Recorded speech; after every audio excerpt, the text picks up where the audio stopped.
now that he's here, we can start recording. Did it work? All right, it claims it's recording. Of course, I did a lousy job last week on recording. All right. The rest of the book of Exodus, Sefer Shemot, is going to mostly be concerned with the construction of the Mishkan. The Mishkan is the tabernacle, the locus of the worship of God during the wandering in the wilderness, and then for a period of time until there was a temple built in Jerusalem, that basic structure was used for worship of God as well. When you look at the construction of the Mishkan, you have a tent, which is really, it's got 3 walls of wood. It says shittim, acacia wood, and then the top is a several layers of leather and woven materials to create the cover. That is actually, technically, the Mishkan is the cover. Okay, and in the Mishkan itself, it's divided. The Holy of Holies is the back portion of it, and in the front, and only the high priest would enter into that area at any time, and only on Yom Kippur. And similarly, when the temple is built in Jerusalem, it follows that same pattern. The Aron HaKodesh, the Holy Ark, which we're told about its construction in the Torah portions, is housed in the Holy of Holies. It's there in the Mishkan. It's there in the Temple of Solomon. Sometime before the destruction of the Temple of Solomon, it disappears from the historical records. So until Indiana Jones found it,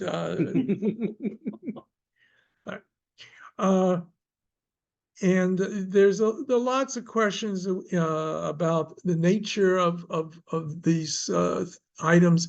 Well, I'll get back to it. So you have the Ark, Aron HaKodesh, with the Kruvim, 2 cherubim on top facing each other. The posts that were used to carry it were always left in it. They were never removed from it. While some of the other articles of the Mishkan had also carrying staffs that were used, poles that were used to carry it, those could be removed. For example, the golden altar that's inside the tent, which was an incense altar. There was a table which is which is called the showbread table, SHEW. I have no idea what that word means, really. But loaves of bread baked a special way were placed on a contraption of that was there, frames, and they were taken off of that every Shabbat afternoon and replaced with the next ones. And then they were eaten by the Kohanim according to rabbinic tradition. They tasted as fresh as they'd just come out of the oven. And it was a big honor to be able to eat of that showbread. Then there was also the menorah. The menorah was a 7-branch lampstand, a central core up and down, and then 3 branches on either side. Most of the replications or pictures of that have a curvature to that. It's like U's, the letter U, right? Not lambs. And then on top were places where the oil could be put, and then a wick. Popularized by Chabad is, instead of curvature, is the arms are straight. All right, so you have like this in V's coming out. Okay, the reason for that is that in Maimonides' Mishnah Torah, there's an illustration that appears that is done that way. If I recall correctly, that's where it was from. And Chabad was very big on Maimonides and the Mishnah Torah, and so that influenced the Chabad approach to the way that the menorah was to be designed. And so the Hanukkah menorah, the Chanukiot that they put up are following that same pattern. However, if you go to Rome, anybody been to Rome? Did you go to the Ark of Titus? Okay, in the middle of the, what was that area called? Oh, I forget now, but where they had all kinds of different statues and things, what have you. I'll remember the name as soon as we walk out tonight. Not the Parthenon, that's in Greece. But anyway, there's what they call the Ark of Titus. This was erected by Titus after the destruction of the temple as a victory symbol, and carved into that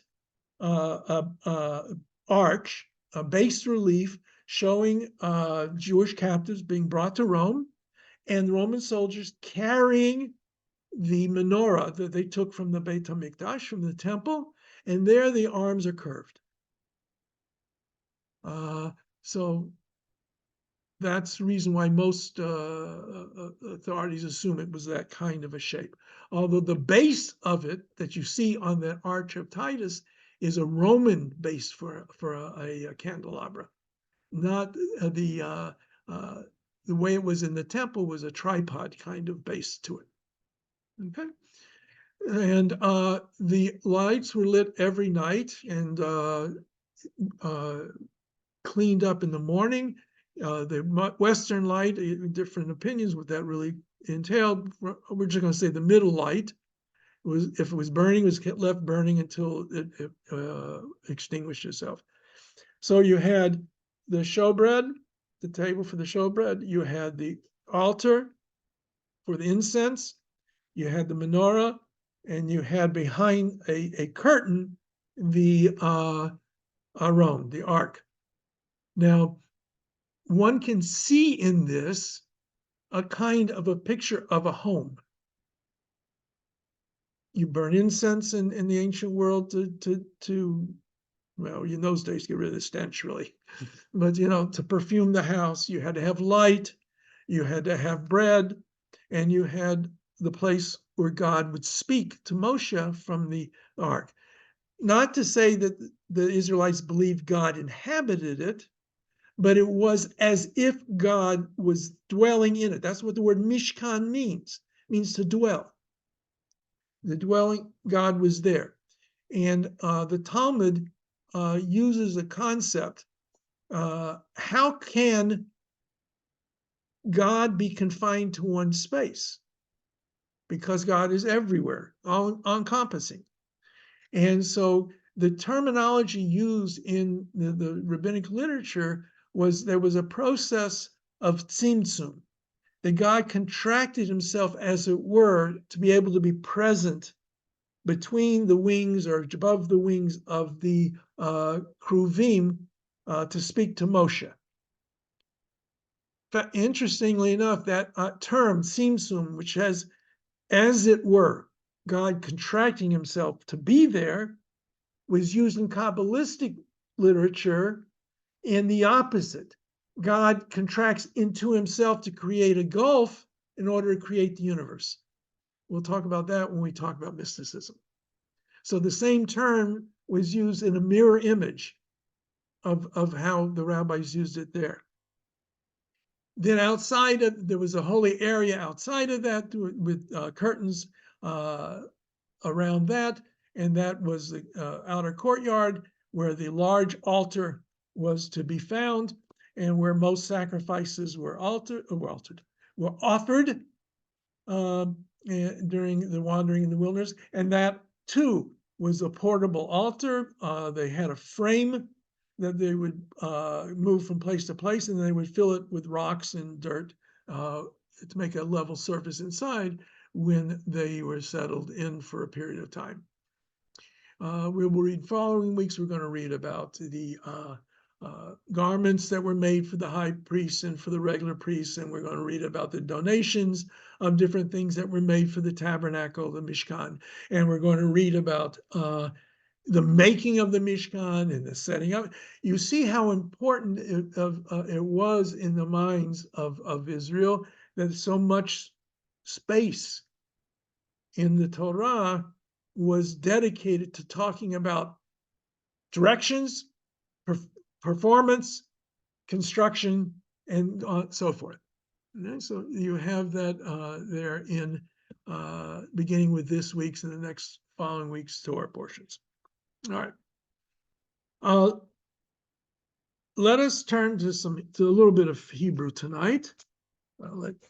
We're going to do did we do the read through the Kiddush last week? Friday night Kiddush? Yeah, I think we did.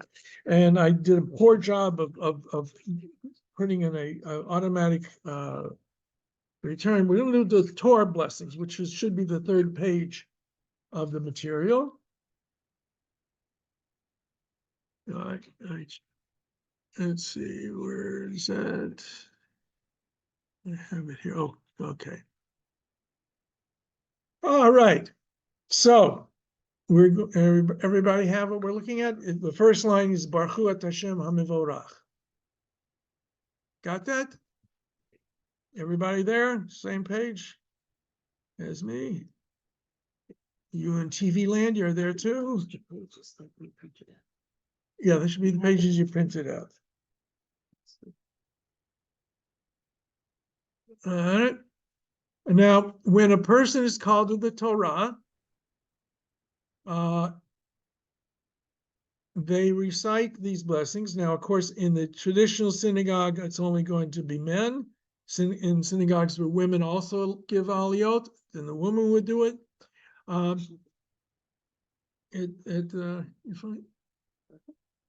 Well, it was page 53 or 4. If you've got the book, you've got it in your book, something as a booklet. Page 54.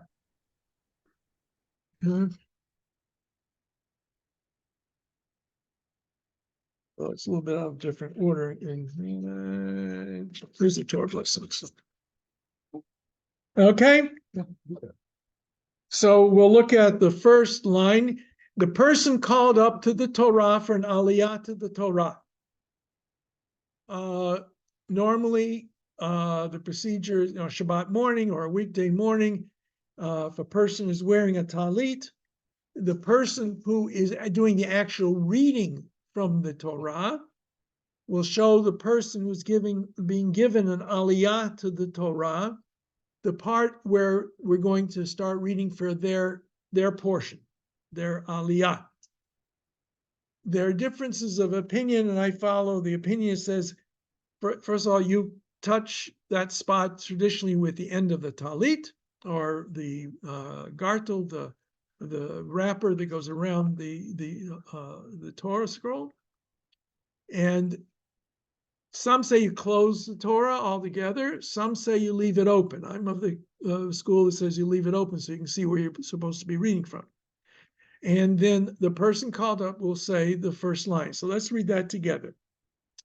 Baruch Hu et Adonai HaMevorach. Okay? And then the congregation will respond with the next line. And then the person called up for the aliyah repeats that line. All right, so let's read that second line. Baruch Adonai HaMevorach le'olam va'ed. Now, this is also the words that are said in the evening service before the major part of the service, and in the morning to introduce the shaharit after we go through the Psalms, Psukei de Zimra. Now comes the actual blessing over the Torah. So let's read that. That's the next two lines.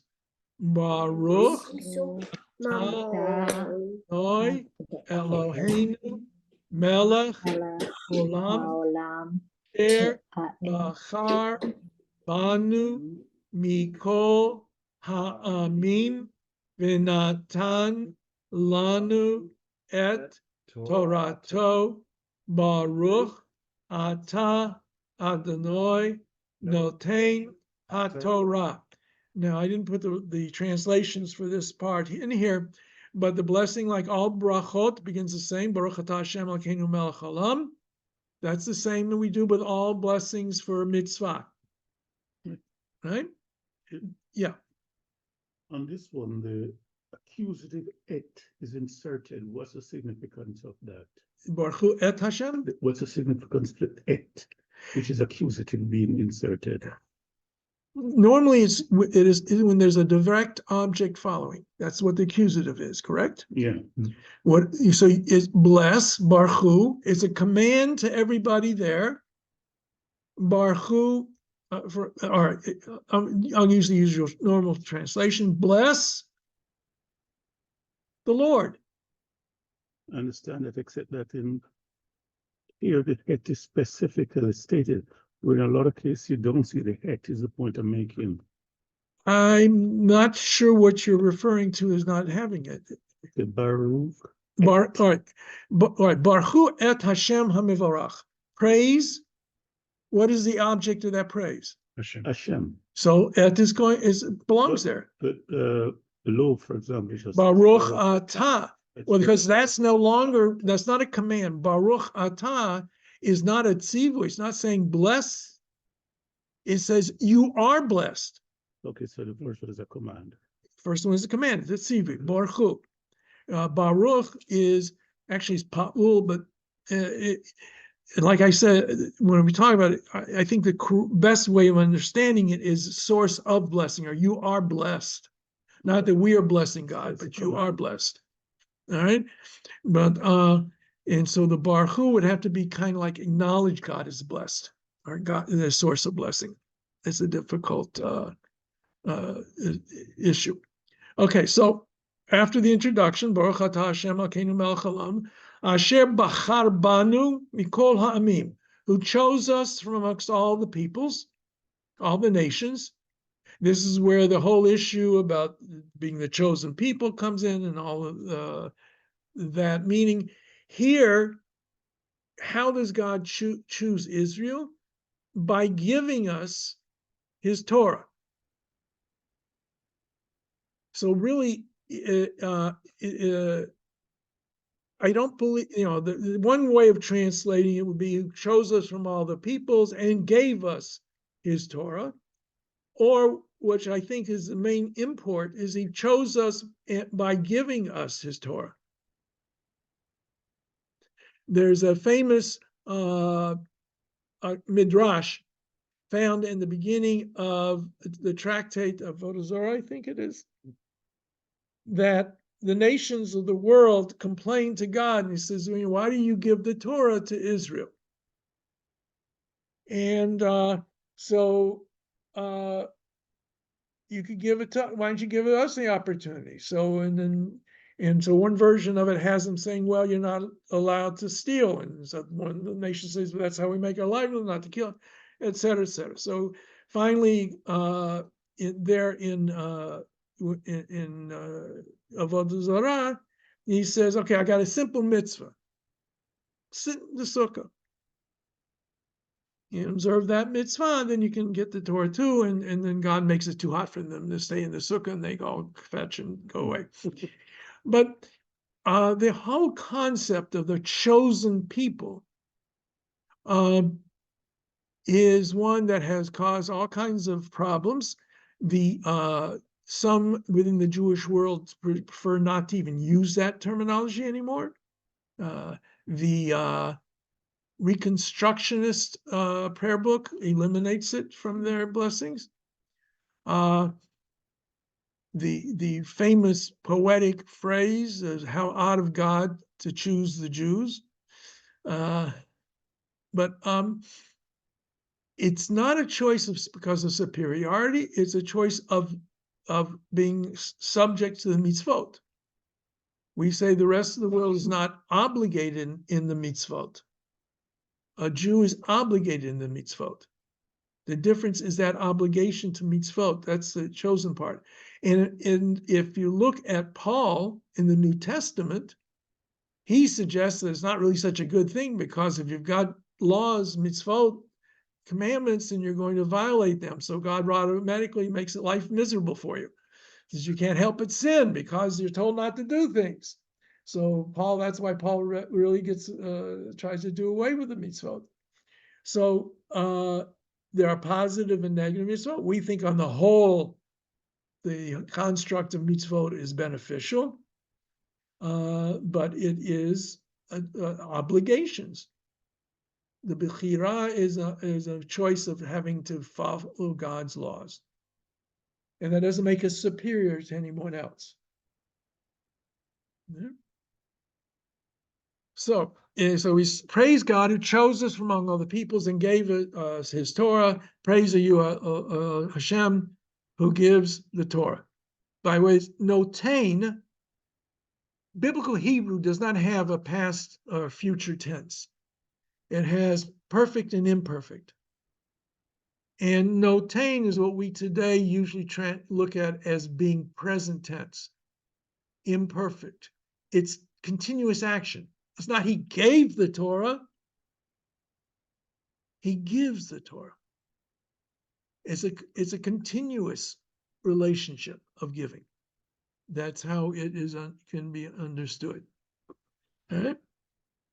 So the person called up for the aliyah, then if they follow the custom of rolling the rollers closed, then opens it up. And normally the Baal Koreh, the person who is chanting the Torah portion, is to the left of the person who's called up for the aliyah. All right? With me? Now, in a traditional synagogue, you're facing the congregation, you're facing the ark. In most conservative synagogues today and Reform, you face the congregation. Okay? All right, so then the Torah reader, the Baal Koreh, reads the passage. When the Baal Koreh finishes the reading, the Baal Koreh points to the spot where the reading ended. And then the person who has the aliyah, again, rolls the Torah closed and says the next bracha. That's all right, the blessing after the Torah reading. So let us read that. We say, Baruch atah Adonai Eloheinu melech haolam asher natan lanu Torat emet v'chaye olam nata betochenu Baruch atah Adonai noten haTorah. So, as always, blessed are you, Lord our God, King of the universe, the world, Asher natan lanu Torat emet, who gave us the Torah of truth, v'chaye olam, and eternal life, nata betochenu, He planted within us. Baruch atah Hashem, praise to you, Hashem, noten haTorah, who gives Torah, the Torah. Now, on Shabbat morning, after the aliyot, the various aliyot, we have the haftarah. The haftarah is a reading from one of the passages from the middle portion of the Tanakh, from the Nevi'im. Last Shabbat was Shabbat Rosh Chodesh. We read from Prophet Isaiah. Okay, in this Shabbat, if I recall correctly, I didn't look it up, but because we're talking about the tabernacle, we're going to read from 1 Kings, where it talks about the temple that Solomon built. That parallels that way. So the bracha is here. Let us read it together. It's a long one. Baruch atah Adonai Eloheinu melech haolam asher kol haolamim tzaddik bechol hadorot ha'el ha'ne'eman ha'omer. Are we okay? Yeah. I don't hear anybody but me. 27? Wasn't 27? Oh, I apologize. I apologize. Confused.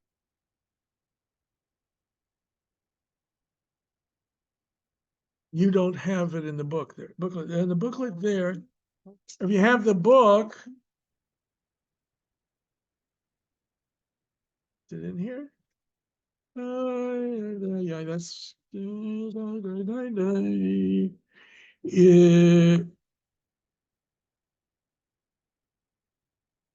on page 54, 27. Read before the reading of the Haftarah. That's what That's what we were reading. I'm trying to read. Something different. Okay. My apologies. I've never done this part of it. This booklet, which is fine, was put out by the Reform movement. And this is the way they say the bracha. And what I was reading is the traditional way of saying the bracha. So you guys don't have it in front of you unless you have the printout. I don't know. Well, you can follow it, see where we differ. Or אני יודעת. what do I do with my phone? I probably left my phone in the car. Yeah, plugged in. Okay. All right. So we'll go over it. We'll stop here since it's causing confusion. Next week we'll make sure we'll go back over it. Right? Now, when we do the Haftarah, the blessings, interesting enough, some people will chant the blessings with the Torah. Baruch hu et Hashem ha'mevorach. Baruch Hashem mevorach le'olam v'hed. Baruch atah Hashem Elokeinu melech olam. Asher natan lanu Torah asher bachar banu mikol amim v'natan lanu et Torato. Baruch atah Hashem noten haTorah. And then afterwards will be Baruch atah Hashem Elokeinu melech olam. Asher natan lanu Torah temet v'chayei olam nata b'tocheinu. Baruch atah Hashem noten haTorah. The Haftarah is chanted based upon the trope that is used for chanting the Haftarah.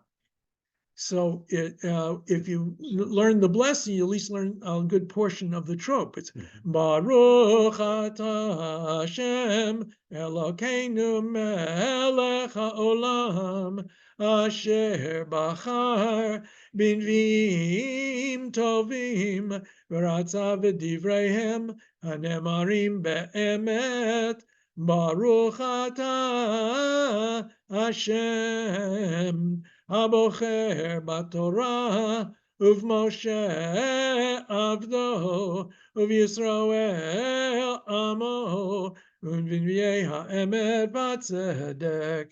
So that's all the tune that we use for the Haftarot. All right. I don't know if I'll make you learn how to chant it, but maybe, I don't know, we'll see. It's easier to sing when you're actually chanting it. Oh yeah, it's much easier to sing, as always is. And you learn things better when you sing. Okay. Had this not been a leap year, we would now be in Adar. Right? Rosh Chodesh Adar was last Friday and Shabbat. So Shabbat was the first day of Adar. In this case, first day of Adar Rishon, or for Adar Aleph. So Sunday, Monday, Shabbos, Sunday, Monday, Tuesday, Wednesday day would be the fifth day. Tonight, which so long is the 6th of Adar, which would mean we have only a week or so before Purim. However, this year, of course, is a leap year. Being a leap year, we have an extra month of Adar. When we have the extra month of Adar, the first Adar is 30 days, and the second Adar will be 29. And it causes all kinds of confusion. Because most of the time there's only one Adar. So, okay, life's simple. When you have two Adars, the issue comes up, well, my father of blessed memory died on the 4th day of Adar. Which Adar do I observe the Yortzeit in? First Adar or the second Adar? Okay. Or if my father of blessed memory died in the 2nd of Adar, what do I do when there's only one Adar? Okay, So, these are some of the complications, and one of my favorite is because my youngest son, Ari, was born on the 4th of Adar Bet, the second Adar. The year he turned 13 was not a leap year. So there was only one Adar. So he celebrated his bar mitzvah before some kids who were born before him. Because when he was born, it was a leap year. So somebody who was born on the 12th of Adar 1 would celebrate his bar mitzvah after a person who was born on the 4th of Adar Bet. Okay, just to make life interesting. So that's always my favorite one. And it says in the Talmud, Ein bein Adar Aleph Adar Bet. There's no difference between the first Adar and the second Adar, except Mikra Megillah, reading of the Megillah. And there's another word there. Offhand, I don't remember. I think it's Matanot Levyanim. I forget though. But anyway, let us say this is a normal year. Okay. Once the month of Adar begins, it's considered to be a special, joyous time. We say, Misha nichnas Adar marbim b'simcha. Once the month of Adar begins, you increase joy. Because Purim is all about celebration and of joy and happiness. And we go through Megillat Esther in a little while. We'll see why. So the entire month of Adar has a special quality of rejoicing, and Purim is always a month before Passover. I meant to look up when Easter is this year. If I recall, they will not be coinciding with Passover this year. All right, because we have some variance in the years when there's a leap year. Sometimes there's a big variance between when the church celebrates Easter versus the Jews celebrating Passover. On a normal year, they're almost always on top of each other. When we talk about Pesach, we'll talk about some of the positives and really the negatives of that. All right. So ostensibly, Purim is the celebration of the victory of the Jews, or more specifically, the victory of Mordechai and Esther over the plotting of Haman. It takes place after the destruction of the first temple. The Babylonian Empire had conquered Jerusalem, and the final time, the destruction of the temple, they exiled the Jewish people to Babylonia, following the methodology that the Assyrians had, which was to exile people from their native lands in order to try and make sure they didn't revolt. So at the end of the reign of Nebuchadnezzar, we have the beginning, the downfall not long after that of the Babylonian Empire. The Persian Empire takes root, and we are introduced to the reality of Purim. So it clearly takes place under Persian rule. The center of the story is Birat Shushan, Shushan HaBirah, the capital of Shushan. Shushan was an important Persian city. And we are, and like I said, we'll go over more detail in a little bit over the storyline. But Mordechai and Esther are in exile. Esther becomes the queen of the Persians, Persian queen, and Mordechai has made Haman his enemy. And again, we'll talk more detail about that. Haman tries to kill the Jews. We turn the tables. We are victorious. Let's feast and celebrate. Okay? As one way I put a Jewish holiday, as they sought to kill us, God saved us. Let us eat. Okay. All right. So, in essence, the historicity of all of this is open to great question. To try and put it exactly in historical time frame is very difficult. There are lots of questions. How could a unnamed woman who doesn't reveal her ancestry, how could she become the queen when queen always came from certain families? Was there a rule in Persia that if the king made a decree that it can never be revoked? But on the other hand, there are a lot of words in Megillat Esther that are clearly Persian in origin. The description of the drinking that takes place at the festivities in Persia is also seconded by the Greek historian Herodotus. So that element is at least historically accurate. And certain aspects of it are clearly in the realm of history. But I don't think that it really matters if it's true or not. It's a time to celebrate God's actions in hiding. As we'll see, when we come to Megillat Esther, we read the book Megillat Esther, how many times does the name of God appear in the book of Esther? 0. 0. Never once is God mentioned, even at a place where any other book of the Bible would have to have had it. So that we have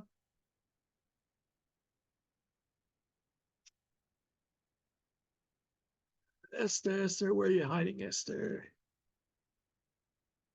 Proverbs, Eov. All right. Shirim. Ecclesiastes, Esther. 1785. I got 1795 instead, right? 1700s. Well, for example, it says at the beginning of chapter 6 in the book of Esther, Megillat Esther. That night, sleep deserted the king, and he ordered the book of records, the annals, to be brought, and it was read to the king. Most likely, in any other biblical text, it would say God took away the sleep. God took away the sleep. Or a little bit earlier, when Esther has been informed by Mordecai of the plot of Haman. What does Esther say? Go assemble all the Jews who live in Shushan and fast in my behalf. Do not eat or drink for 3 days, night or day. I and my maidens will observe the same fast. Then I go to the king, though it is contrary to the law, and if I perish, I shall perish. What's missing? That Hashem told her. Pray to God. Wouldn't you pray? If you're going to, if you're going to go to the king and you can't go to the king without his invitation at risk of your life, I think you'd pray a little bit. Okay? So that's one anomaly. Another interesting fact that Esther and Mordecai, the names are not originally Hebrew. Esther is related to the word Ishtar, which was a pagan goddess, sort of along the lines of Venus or Aphrodite. And Mordecai is Marduk, which is the Babylonian god of war. So the names of our two heroes are of Persian Babylonian origin. And we celebrate the two, depending upon where you live, on different days for Purim. So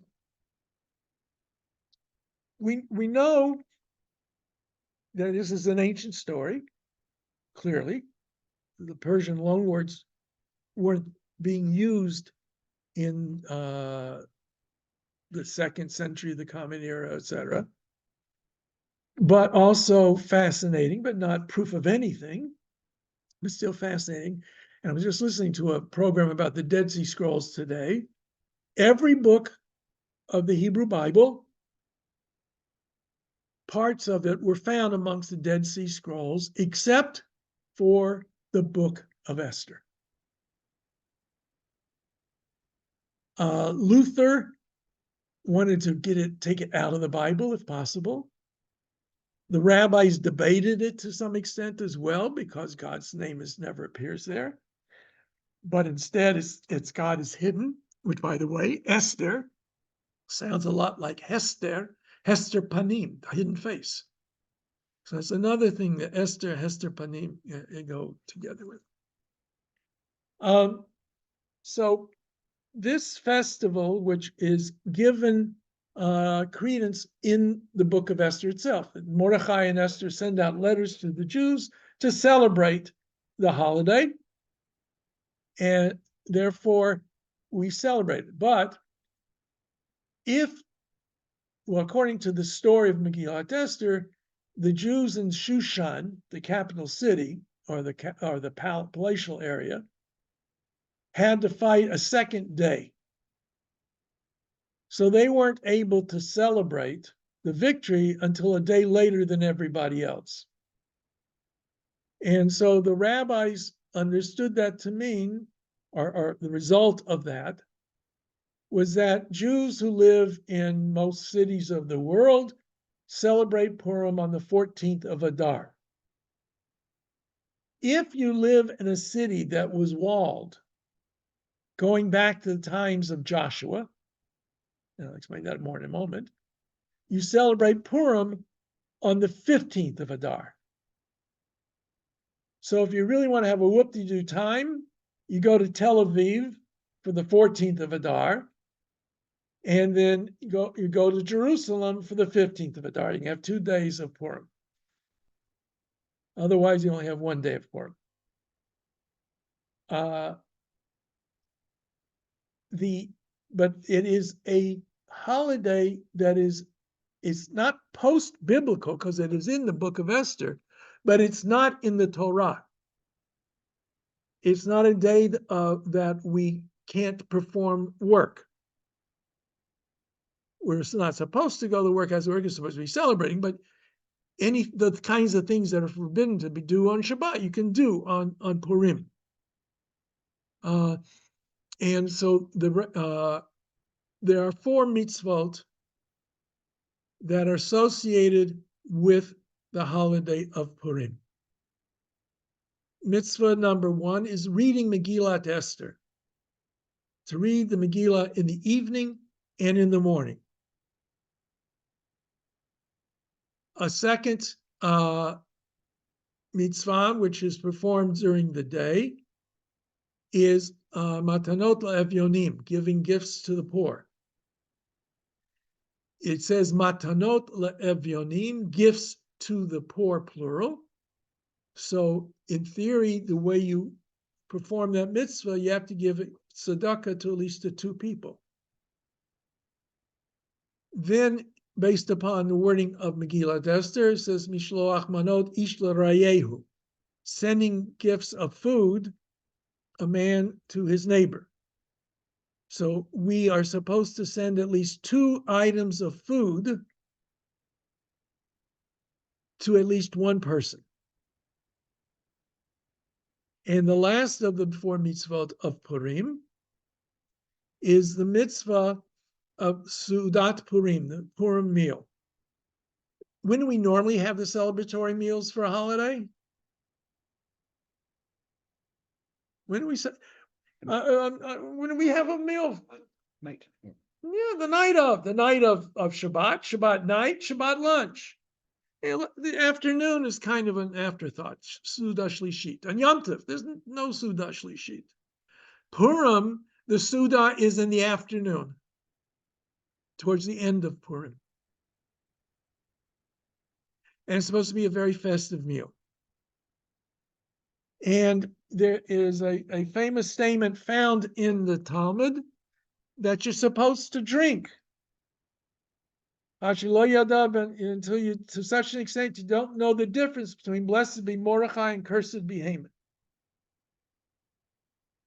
Now, clearly that originally was talking about drinking wine, because that's what they did in those days.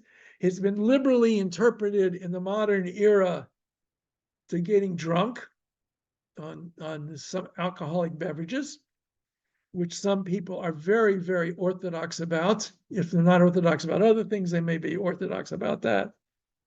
And throughout the ages, the rabbis have had some issues with that.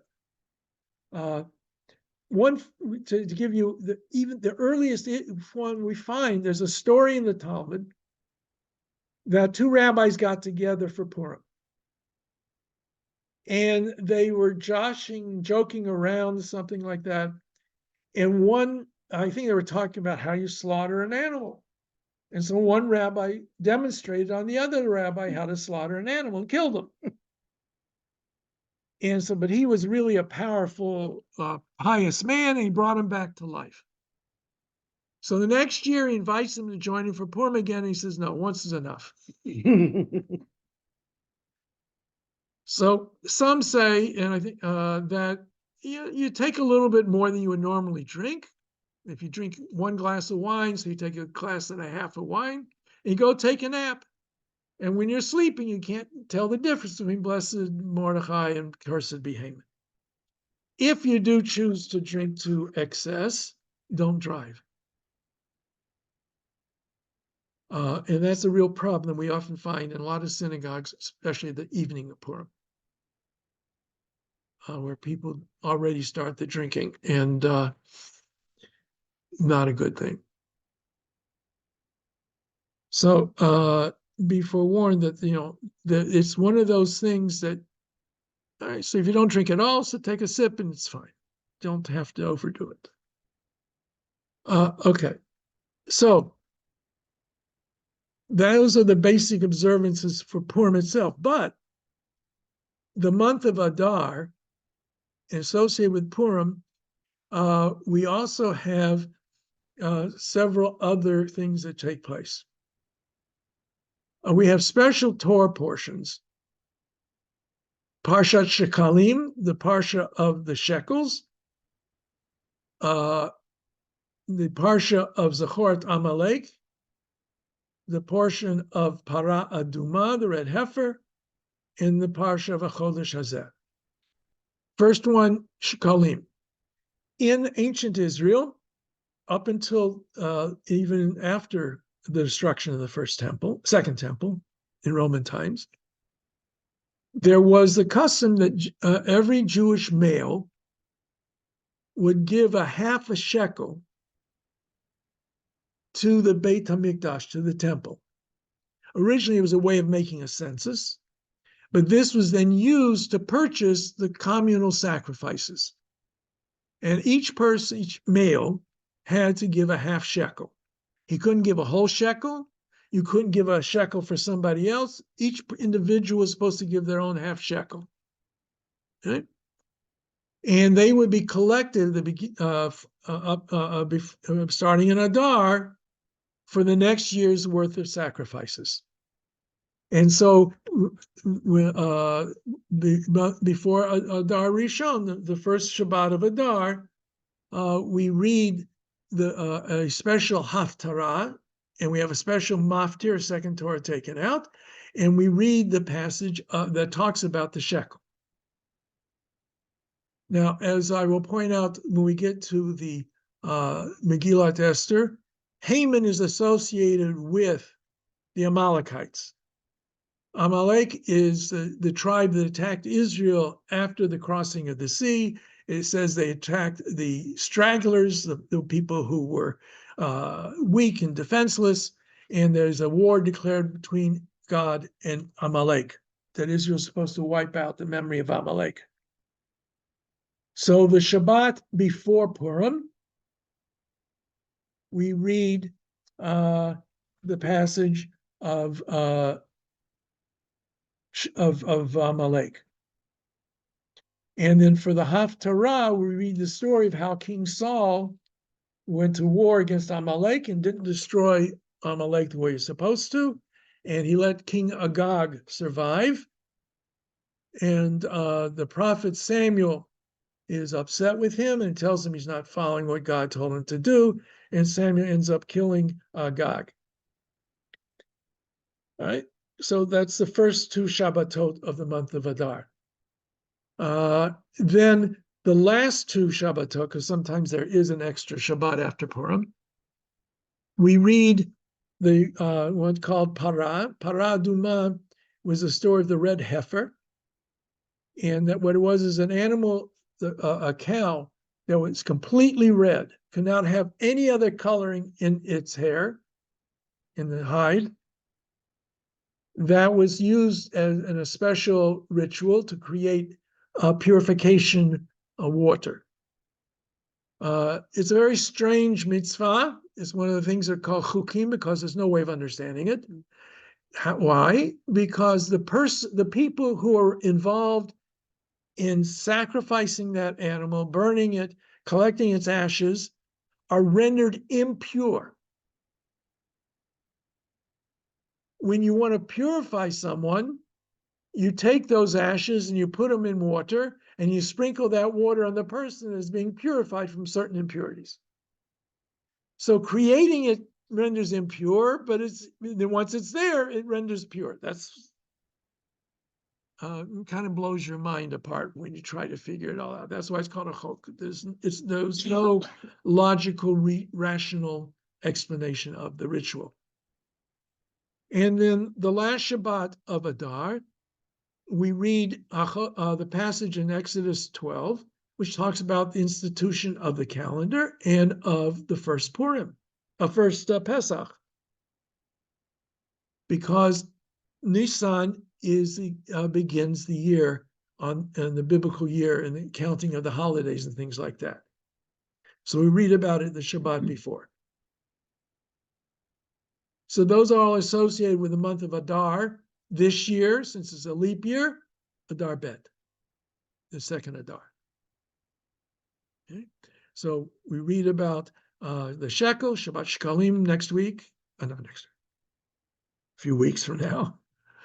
Then Shabbat Parshat Amalek, then Para, and then Chodesh. Okay? Now, also what has become popular in terms of the celebration of Purim, besides what we've talked about, we're told that we're supposed to blot out the memory of Haman.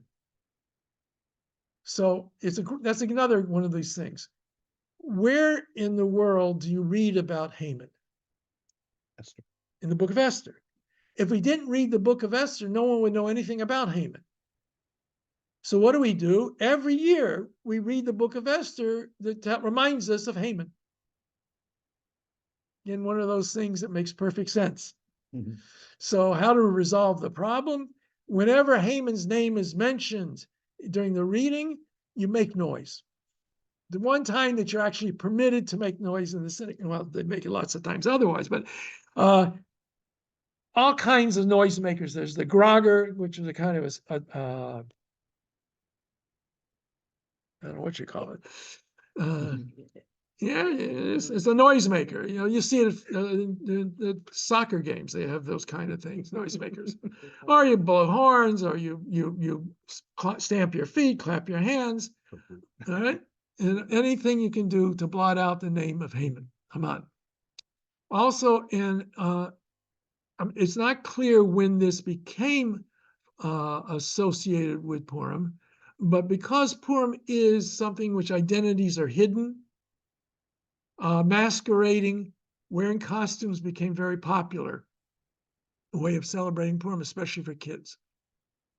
In a lot of synagogues, adults as well will do that. Some do it in the synagogue itself when they have the reading of the Megillah. Some do it at their Purim Seudah. But it is associated to such an extent that the Torah forbids a man from wearing women's clothing and a woman from wearing man's clothing. It was acceptable, although sometimes questioned, but it was acceptable for men and women to dress up sometimes in the other's clothing on Purim. One year, again, using Ari, my youngest, he was 14, 15 at the time, he wore his sister's girls, it was a uniform I think she had or something like that, and a wig from my wife, and was in the congregation, and nobody knew who the young girl was. But just a mask or costumes, all of that. And every year in Purim, when I was in the pulpit, I did have some kind of costume on that night. Okay. All right. So the book of Esther, Megillat Esther, first of all, it's one of the 5 Megillot, right? If you say Megillah, Megillah means a scroll. Golel, to roll something. So it's Megillat Esther. Most people, when you say Megillah, they think of Megillat Esther. And you will see people often have their own Megillot with them. I have one that somebody gave me. It's not in the greatest of shape. But one of the interesting things about the Megillot of Megillot Esther, they often were decorated and would have various kinds of things on the parchment paper itself. You can't put anything on a Torah scroll. You can't put anything. But Megillat Esther, it was deemed that it was okay to do so. So the Megillah is taken out. It's folded up because it's supposed to be a letter. I never quite understood that myself 100%, since letters in those days would have been scrolls anyway. But it became the custom that you fold it up, and then everybody rises. And the person who is reading the Megillah, or in some shuls, they have more than one person reading the Megillah, will say 3 brachot. Al Mikra Megillah, Baruch Ata Hashem Elokeinu Melech Haolam, Asher Kiddushan Mitzvotav V'tzivanu Likro Et Megillah. And everybody says, Amen. Amen. The second blessing, Al Hanisim, Baruch Ata Hashem Elokeinu Melech Haolam, Asa Nisim Lanu Bayamim Hahem Basman Hazeh, and then the Shechiyanu.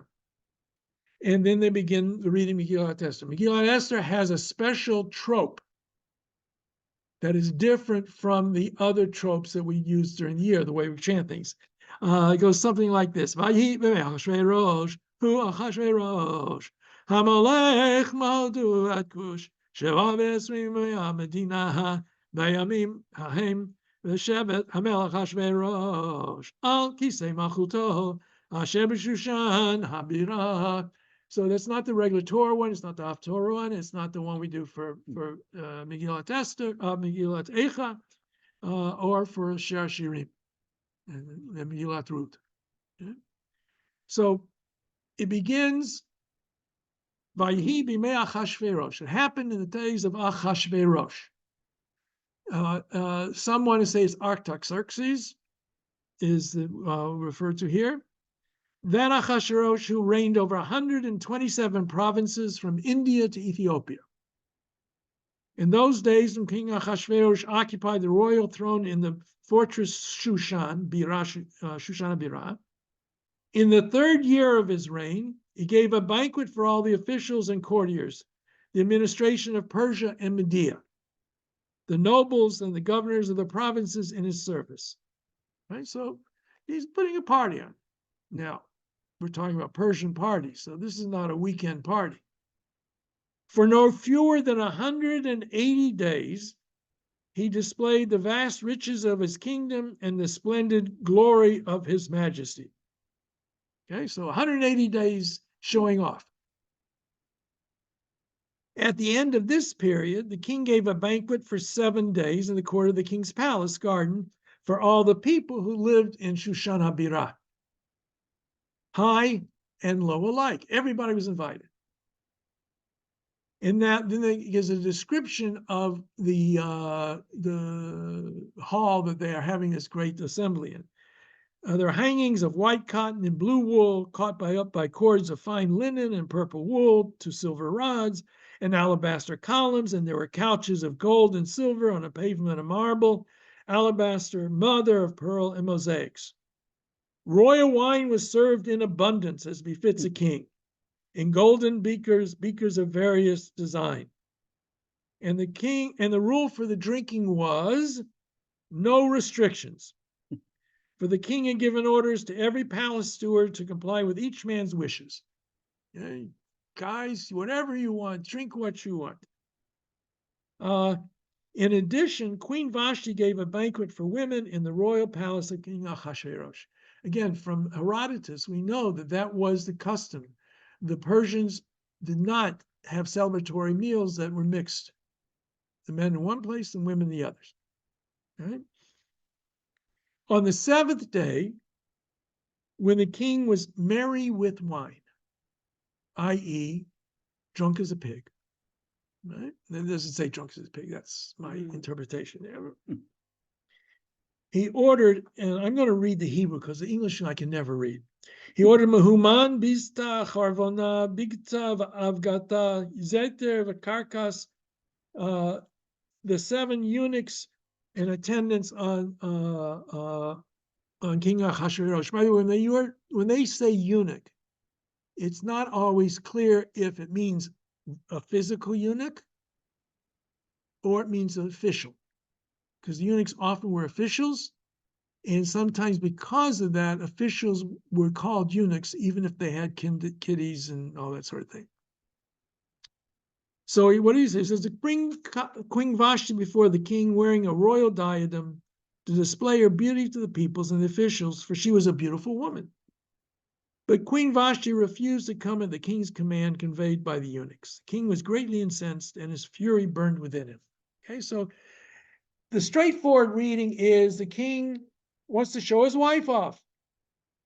She refuses because it's not proper. It's not the right thing to do.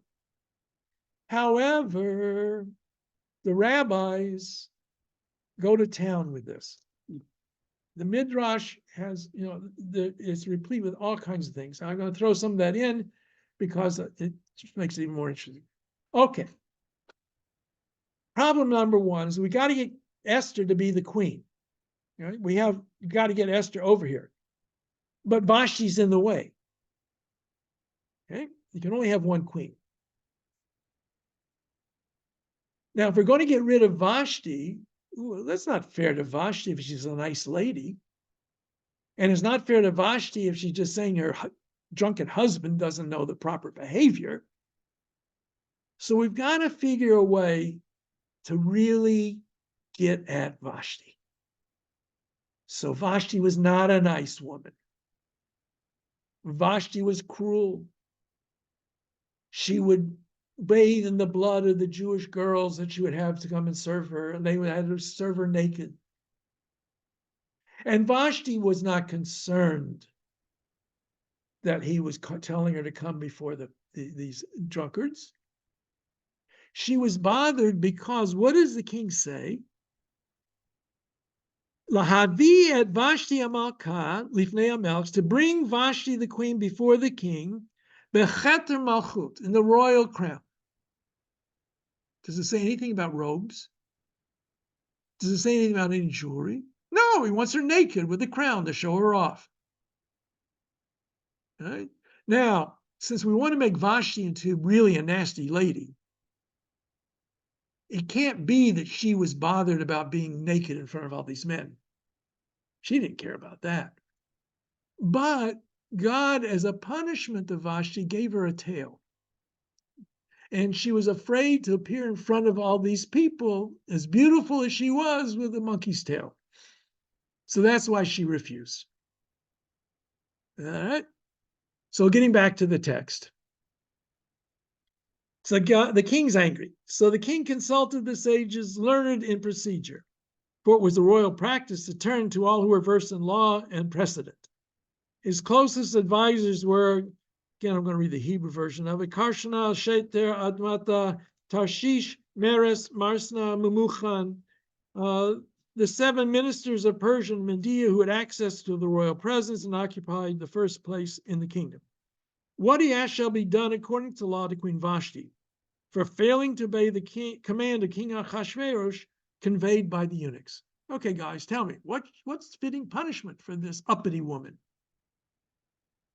Thereupon, Memucan, which the rabbis say is another name for Haman, declared in the presence of the king and the ministers, Queen Vashti has committed an offense, not only against your majesty, but also against all the officials and against all the peoples in all the provinces of King Ahasuerus. For the queen's behavior, now this is why you have to take Megillat Esther to a certain extent as a not a parody is not the word. What's the fancy word?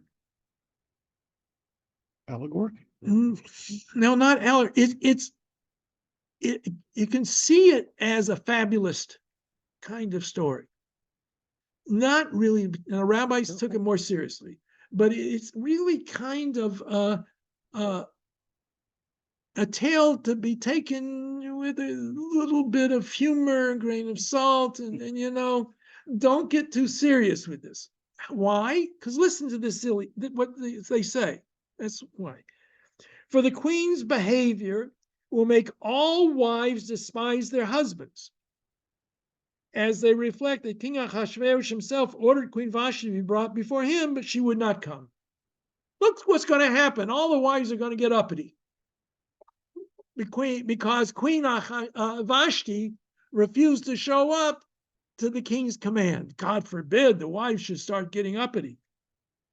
This very day, the ladies of Persia and Media who have heard of the queen's behavior will cite it to all your majesty's officials, and there will be no end of scorn and provocation. Oy, oy, oy, the wives are going to give their husbands all kinds of misery because she refused to come. Okay? If it please your majesty, let a royal edict be issued by you, and let it be written into the laws of Persia and Media, so that it cannot be abrogated, that Vashti shall never enter the presence of King Ahasuerus, and let your majesty bestow her royal state upon another who is more worthy than she. Then will the judgment executed by your majesty resound throughout your realm, vast though it is, and all wives will treat their husbands with respect, high and low alike. The proposal was approved by the king and the ministers, and the king did as Memucan proposed. Now listen to this part. Dispatches were sent to all the provinces of the king, to every province in its own script, and to every nation in its own language, that every man should wield authority in his home and speak the language of his own people. Who's the boss of the house? The man. Who's second to him? The wife has to obey him. And not only that, if she speaks a different language than he speaks, she better speak his language. Okay? So, how serious can you take all of this? Okay. End of chapter 1. Sometime afterward, when the anger of King Ahasuerus subsided, he thought of Vashti and what she had done and what had been decreed against her. What did I do? The king's servants who attended him said, let beautiful young virgins be sought out for your majesty. Let your majesty appoint officers in every province of your realm to assemble all the beautiful young virgins at the fortress Shushan in the harem under the supervision of Hegai, the king's eunuch, guardian of the women. Let them be provided with their cosmetics, and let the maiden who pleases your majesty be queen instead of Vashti. The proposal pleased the king, and he acted upon it. Let's have a beauty contest for the next queen. So anybody who had a virgin daughter of age was summoned to come before the king. All right? A beauty pageant. So far, there's nothing Jewish going on here. Now we enter. In the fortress Shushan lived a Jew by the name of Mordechai, a son of Yair, son of Shimi, son of Kish, a Benjamite. He had been exiled from Jerusalem in the group that was carried into exile along with King Jeconiah of Judah, which had been driven into exile by King Nebuchadnezzar of Babylon. Okay, so the hero is introduced. His name is Mordechai, and his lineage, it says he's the son of Yair, the son of Shimi, the son of Kish, and he happens to be from the tribe of Benjamin, although he's called a Yehudi, because they're mixed by that point in time. And it's unclear. It says he had been exiled. Now, this is 70 years after the destruction, 50 years after, I think it is. The temple's supposed to be built 70 years after the destruction. And so Mordechai would be a pretty old man at this point. So this translation assumes that Kish is the one who was exiled. Now, the rabbinic tradition is this referring to Mordechai. They're more, all right. Now, why do we go all the way back to Kish for his lineage? Why not just say Mordechai ben Yair, Mordechai the son of Yair? Who is Kish? Well, obviously, he's only a few generations before Mordechai, but there's another Kish in the world of Benjamin. Saul's father. It doesn't say Mordechai is a descendant of King Saul, but he is a descendant from the family of King Saul. If Kish is a reference back there, and so you don't take the family lineage as being father, father, father, son, father, son, father, son, but father, father's father, and going back all the way. Does that mean anything? Keep that in your mind. Keep that in mind. Now, he goes on to say, he was foster father to Hadassah. That is Esther. So Esther's Hebrew name is Hadassah. But she's never really referred to this by her Hebrew name, but Esther. His uncle's daughter. So they're cousins. But he's apparently older because he adopts her. And the rabbi said he married her, which creates its own issues, which we're not going to get into. The maiden was shapely and beautiful, and when her father and mother died, Mordechai adopted her as his own daughter. Okay, so we know what that means now. All the pretty young virgins have to show up to the palace. When the king's order in Egypt was proclaimed, and when many girls were assembled in the fortress Shushan under the supervision of Haggai, Esther too was taken into the king's palace under the supervision of Haggai, guardian of the women. The girl pleased him and won his favor, and he hastened to furnish her with her cosmetics and her rations, as well the 7 maids who were her due from the king's palace. And he treated her and her maids with special kindness in the harem. Right? So she's a nice girl, a nice Jewish maiden. She's treated nicely. Esther did not reveal her people or her kindred. She didn't say where she comes from. For Mordechai had told her not to reveal it. Right? Doesn't tell us why. But her identity is kept somewhat secret. Does that matter? Keep that in the back of your head, along with Kish, the grandfather of Mordechai. Every single day, Mordechai would walk about in front of the court of the harem to learn how Esther was faring and what was happening to her. He can't go in the court. No man's allowed into the harem, only eunuchs, because they can't do anything. When each girl, so where we're going along is, when each girl's turn came to go to King Ahasuerus at the end of 12 months treatment prescribed for women, for that was the period spent on beautifying them, 6 months with oil of myrrh and 6 months with perfumes and women's cosmetics. And it was after that that a girl would go to the king. Whatever she asked for would be given to her to take with her from the harem to the king's palace. She would go in the evening, it's the bachelor, and leave in the morning for a second harem. It's a one-night stand. In charge of Shashgaz, the king's eunuch guardian of the concubines. She would not go again to the king unless the king wanted her, when she would be summoned by name. So one night she spends with the king. She now has the status of a concubine. She can't know any other man. And she won't know anyone unless the king summons her by name. When the turn came for Esther, the daughter of Abihail, the uncle of Mordecai, who had adopted her as his own daughter, gives a lot of background to her, to go to the king. She did not ask for anything but what Haggai, the king's eunuch, guardian of the women, advised her. Yet Esther won the admiration of all who saw her natural beauty. She didn't need anything. Esther was taken to King Ahasuerus in his royal palace in the 10th month, which is the month of Tevet, last month, in the 7th year of his reign. And remember, the beginning of the book of Esther was in where's it?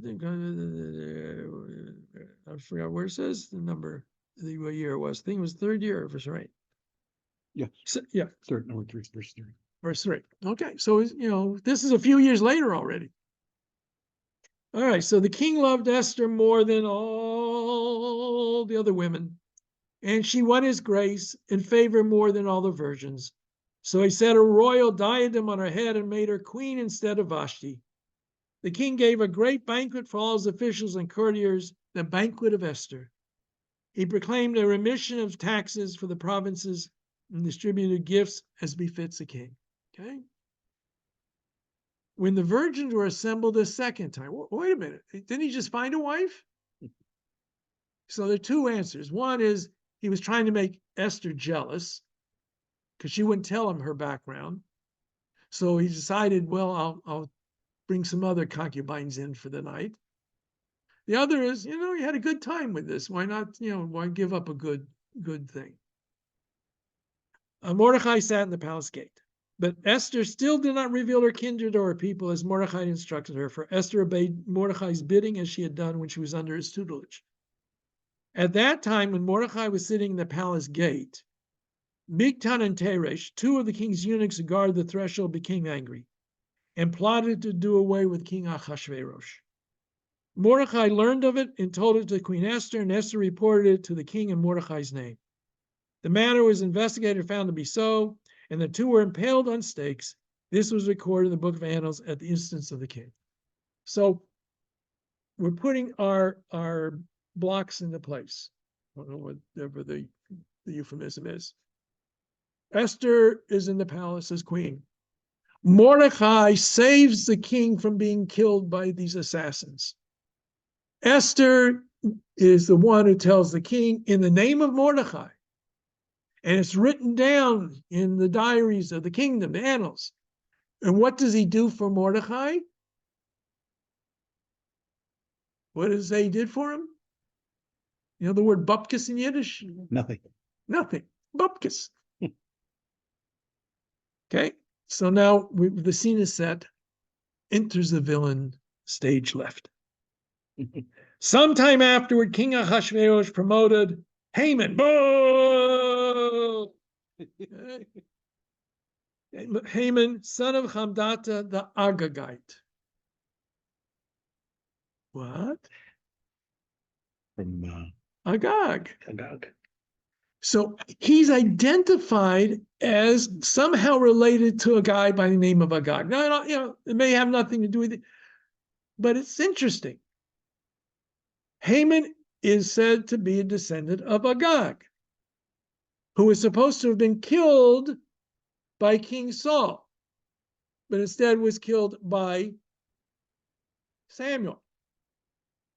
And Mordecai is from the family of King Shaul, although not a direct descendant. Well, now, if Shmuel kills Agag, where did Haman come from? Well, because King Saul gave Agag a night off. He was with his wife that night. She got pregnant, and thus the line was carried on, descending to Haman. So that makes Haman and Mordecai, if you read between the lines, natural enemies, historical enemies. Their families feud. The Hatfields and the McCoys. Do you know that's all right? That's an American thing. Okay. So he advanced him and seated him higher than any of his fellow officials. All the king's courtiers in the palace gate knelt and bowed low to Haman, for such was the king's order concerning him. But Mordecai would not kneel or bow low. Then the king's courtiers who were in the palace gate said to Mordecai, "Why do you disobey the king's order?" When they spoke to him day after day and he would not listen to them, they told Haman in order to see whether Mordecai's resolve would prevail. They're troublemakers. Apparently, Haman hadn't noticed. Then they say, "Mordecai, why won't you bow down to Haman?" And Mordecai doesn't say anything, right? So they go tell Haman. What do they report to Haman?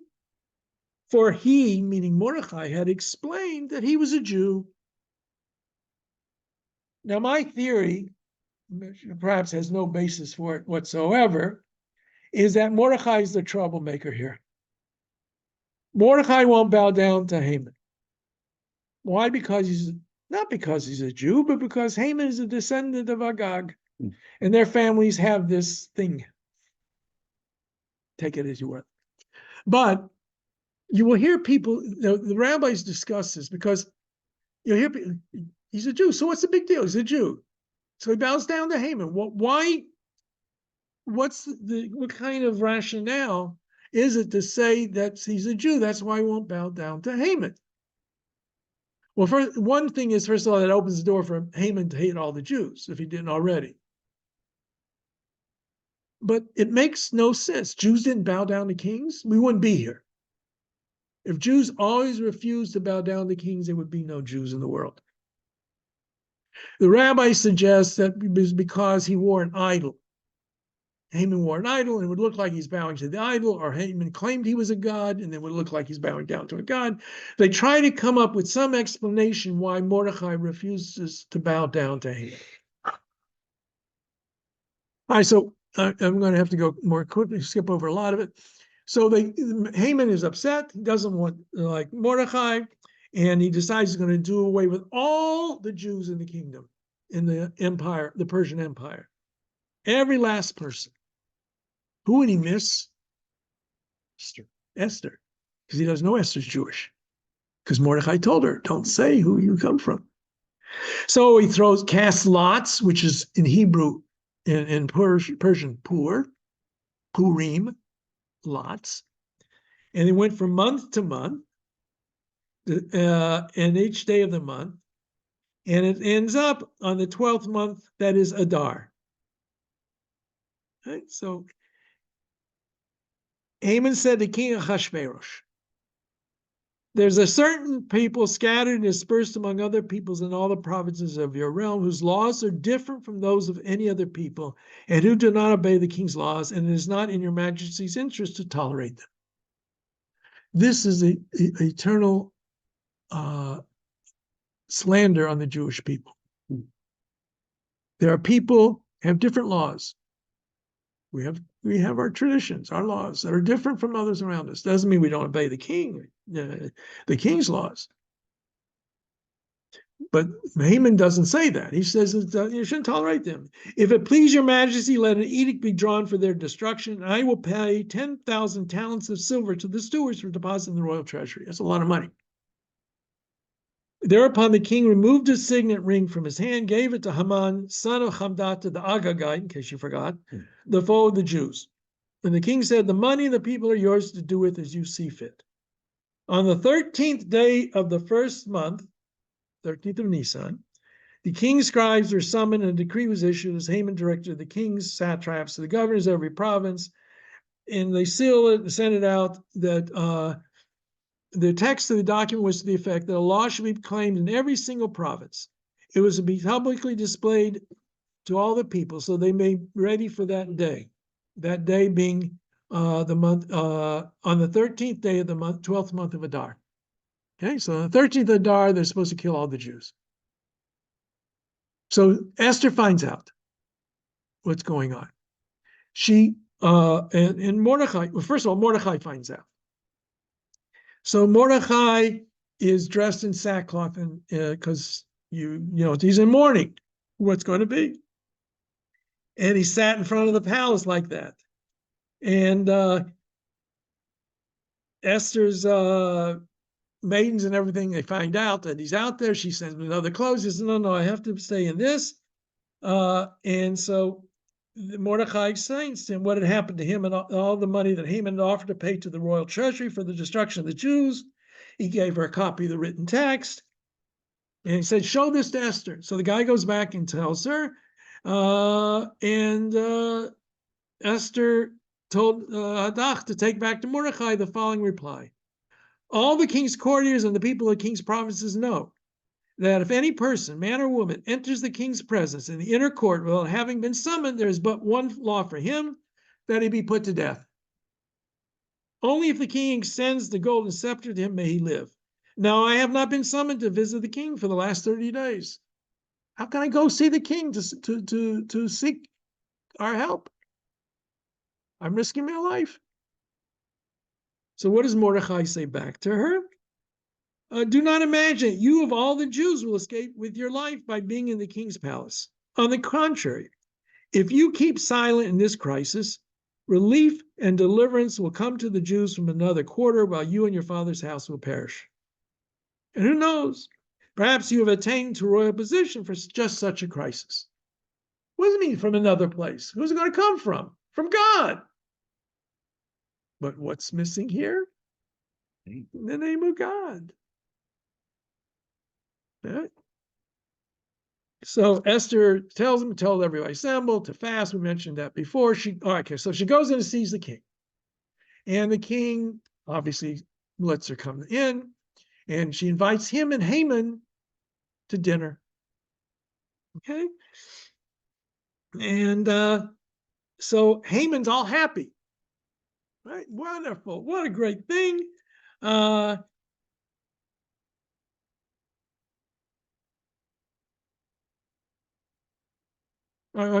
sorry, skip the passage. So the king and Haman go to the feast. So at that wine feast, I don't know what else there was, but it says it's a wine feast. The king says, what do you want, Esther? She says, I want you and Haman to come back tomorrow. Now, Ahasuerus is not the smartest cookie. But what's going on here? You invite Haman to come with us? I thought we were having a nice tete-a-tete between the two of us. What's going on here? I'm not interested in a threesome. So Haman walks out though, but he's happy. Right? He's flying, he's high in a kite. And he sees Mordecai. So he's all distressed. And he goes home and he sees his family and they say, what's the matter? And he says what's going on and how Mordecai is making him miserable. He says, if he's when they get raise up a staff, a gallows, well, it's not a gallows really, it's really a stake. And you'll hang Mordecai on it, impale him on that stake. Good idea. So he rushes back to the palace. Meantime, it's night, and the king can't sleep. Can't sleep. He reads about the annals of Mordecai, how Mordecai saved him, and he says, what's been done to him? And nothing's been done. And so the king says, who amongst my courtiers is around? Who walks in just at that moment outside the door? Haman. So he summons in Haman. What is it? The king said to Haman, what should be done for a man whom the king desires to honor? Haman said to himself, whom would the king desire to honor more than me? So Haman said to the king, thinking the king wants to honor him, for the man whom the king desires to honor, let royal garb which the king has worn be brought, and a horse in which the king has ridden, and on whose head a royal diadem has been set. And let the attire and the horse be put in charge of one of the king's noble courtiers. And let the man whom the king desires to honor be attired and paraded on the horse of the city square, while they proclaim before him, this is what is done for the man whom the king desires to honor. Make a whoopee-doopie parade for him. Quick then, said the king to Haman, get the garb and the horse, as you have said, and do this. Mordecai the Jew, who sits in the king's gates, omit nothing of what you have proposed. So Haman does this, And afterwards, he goes back, he's hanging his head in shame, he goes back to his family. There's a great, the rabbis say, well, again, they always want to mess things up more. It says when they're parading Mordechai down the street, he's leading the horse. Mordechai's on horseback. Haman's daughter goes up to the top of their house. She sees the guy on the horse. She sees the guy leading the horse. So the guy leading the horse has to be Mordechai because he's being put to shame. And her father's got to be the one on the horse. So she takes a chamber pot and dumps it on the guy leading the horse, not knowing it's her father, Haman. And so in mortification, she throws herself off the roof of the house. All right. So Haman took then Mordecai returned to the king's gate while Haman hurried home, his head covered in mourning or covered in other stuff. There Haman told his wife Zeresh and all his friends everything that had befallen him. His advisors and his wife Zeresh said to him, listen to this, how they support him. If Mordecai, before whom you have begun to fall, is of Jewish stock, you will not overcome him. You will fall before him to your ruin. What a wonderful. While they were still speaking with him, the king's eunuchs arrived and hurriedly brought Haman to the banquet, which Esther had prepared. Okay. So he's going to get his comeuppance. So he comes to the banquet. And again, the king says to Esther, what do you want? I'll give you half of my 127 promises, even to half of them. So Queen Esther replied, if your majesty will do me the favor, and if it pleases your majesty, let my life be granted me as my wish, and my people as my request. For we have been sold, my people and I, to be destroyed, massacred, and exterminated. Had we only been sold as bondmen and bondwomen, I would have kept silent, for it's not worthy of the king's troubles. But, to kill us is too much. If I've been sold as a slave, all right, I wouldn't have said anything. Thereupon King Achashverosh demanded of Queen Esther, who is he and where is he who dared to do this? The adversary and the enemy, replied Esther, is this evil Haman. And Haman cringed in terror before the king and the queen. The king in his fury left the wine feast for the palace garden while Haman remained to plead with Queen Esther for his life. For he saw that the king had resolved to destroy him. When the king returned from the palace garden to the banquet room, Haman was lying prostrate on the couch in which Esther reclined. He's begging Esther, don't do this to me, don't do this. And she's on the couch. That's how they age. Now remember, the king is already, what's going on between Esther and Haman? So she wants him to come, maybe he was thinking he was going to do something. How's the king reply at this time? Does he mean, cried the king, to ravage the queen in my own palace? No sooner did these words leave the king's lips than Haman's face was covered. Then Harbonah, one of the eunuchs in attendance on the king, said, what is more, a stake is standing at Haman's house 50 cubits high, which Haman made for Mordecai, the man whose word saved the king. Impale him on it, says the king Achashverosh. So they impaled Haman on the stake, which he'd done for Mordecai, and king's fury abated. So they lose out. Mordecai and Esther come to the king, say, you've got this decree. And the king says, well, I can't help it. If it's a decree, I can't revoke it. But I can send out a decree saying the Jews can defend themselves. And so that's what happens. Sends out a decree, the Jews defend themselves, they save themselves. They get,